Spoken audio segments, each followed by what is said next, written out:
Hey guys, Frightener22 here, and welcome back to another installment of Saturday Night Movie Drive-In.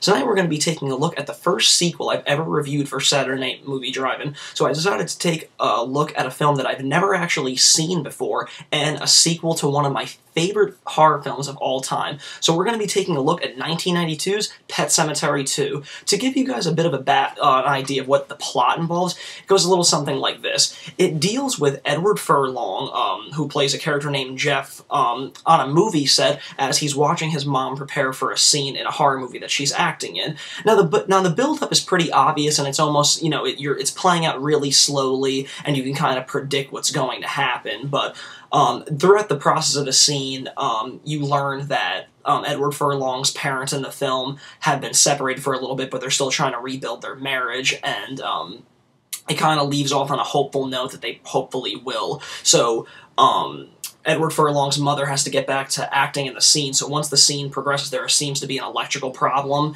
and his mother actually gets killed right in front of him. There's an electrical problem, and she gets, like, crazy electrocuted from it and dies as a result.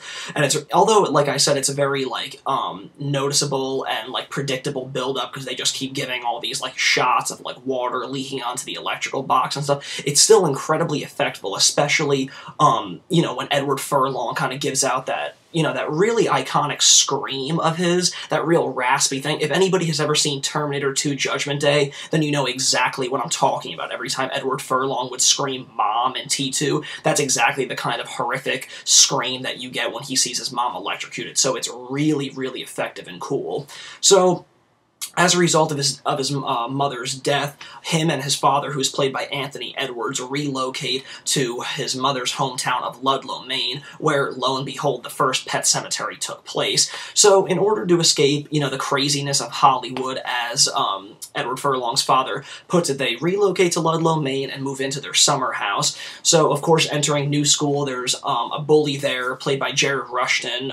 He plays a bully named Clyde, and you guys might actually remember Jared Rushton as playing Tom Hanks' best friend from Big, as well as acting in Honey, I Shrunk the Kids. So, of course, he goes to school, and the cool thing about Jared Rushton, he plays the bully Clyde in it, is that he's just a quintessential bully that you just love to hate from the beginning, because he's an asshole for no good reason. I mean, the fucking kid's mom just died, and he's, like, busting onions on Edward Furlong's character for no good goddamn reason. So, he's the perfect kind of asshole. It's awesome. So, it's really easy and fun to hate him. So, Edward Furlong goes to school, gets, you know, picked on by the bully Clyde, and it becomes very obvious that Edward Furlong is pretty lonely, so he befriends a kid named Drew. So they get along pretty well, and we learn that Drew's stepfather, Gus, is actually the sheriff in the town. He's played by Clancy Brown, who many of you guys might actually know. He plays, he does the voice for Mr. Krabs on SpongeBob SquarePants, and he actually landed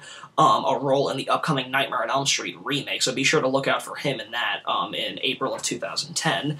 So, Edward Furlong's character, Jeff, and Drew strike up a quick friendship, and Drew actually has a dog named Zoe, so Drew's stepdad is a huge asshole to him, and Zoe is a huge pain in the ass for him as well. So one night, Gus gets really pissed off with the dog, shoots him, and Drew is obviously incredibly upset and devastated by it. So throughout the town, there's all these stories about the infamous Pet Sematary and whatnot. So Drew and Jeff take it upon themselves to take Zoe up over to the Micmac burial ground, bury him, and lo and behold, Zoe comes back, but he's not exactly the same as he was before. So, as you can kind of see, it's already touching upon similar themes that was presented in the original Pet Sematary, but it's cool. The cool twist is that as the story progresses, Zoe emerges, killing Gus, so they immediately begin thinking that if they can bring back Zoe, then they should probably bring back Gus in fear of, like, them not getting in trouble. So,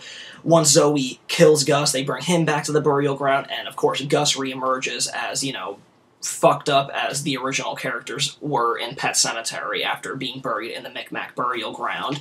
So after all that chaos ensues, Jeff kinda, his hinges on sanity become a little screwy, and he begins thinking that if he can do this power is actually here than what's stopping him from bringing his mother back. So that's when, you know, shit really hits the fan. Now, as I had stated, this was the first time that I actually saw this film, so I was, you know, going into it, you know, hoping to really love it, and needless to say, I was really blown away by this movie. I enjoyed it just as much as the original Pet Sematary, and that's saying a lot, because when you walk into a film, especially a sequel to a popular, you know, well-done film, you know, there's a lot of anticipation, but then you're also a little worried because, you know, you immediately think that how could they actually, you know, hold a torch to a film that you hold so, you know, close to your heart. But this film, you know, up the ante as what most sequels do. Is, I mean, you know, once you already are successful with one film and you're going to make a sequel off of it, you need to figure out ways to up the ante and, you know, make things better. And they really did that in this film. There's, you know, particular things that I really loved about it. There were these really fucked up and nightmarish scenes of Jeff's character, you know, thinking of, like, his deceased mom,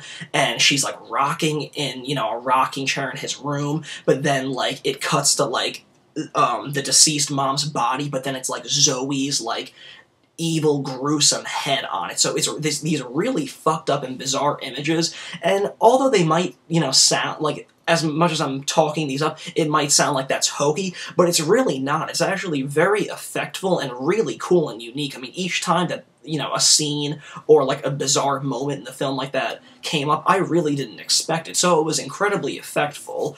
Another thing that I really did like is that in the original, they really play on the fact, and, you know, they kind of play on the feeling of what would it feel like to lose, you know, a loved one, such as, you know, your own child. And that's really the scary, disturbing part of Pet Sematary. That's really where it creeps you the fuck out.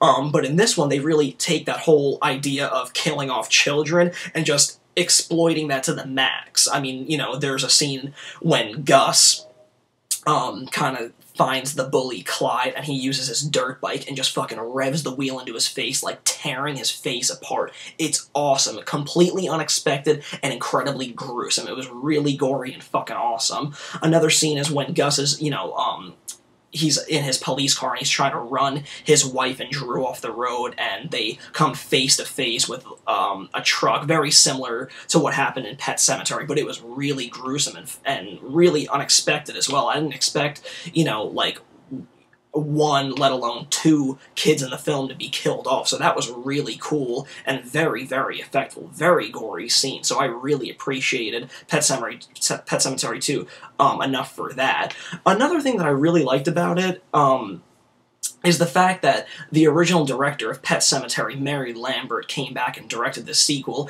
and for anybody that is actually a film buff, let alone a horror buff, it's always, you know, that it's always kind of fun to see that if they're going to continue on with a film series, that they actually get, not only, you know, if they can't get the talent in front of the camera back, as long as they get talent that was, you know, a really strong creative force behind the making of the original film back, then that shows a really good sign. So I was, you know, pleasantly surprised and really overjoyed to see that Mary Lambert did come back and direct this sequel, because I thought that she was a major driving force as to why the original Pet Sematary was so successful, and I'm sure with her at the helm of the sequel, that's exactly what made it so much better.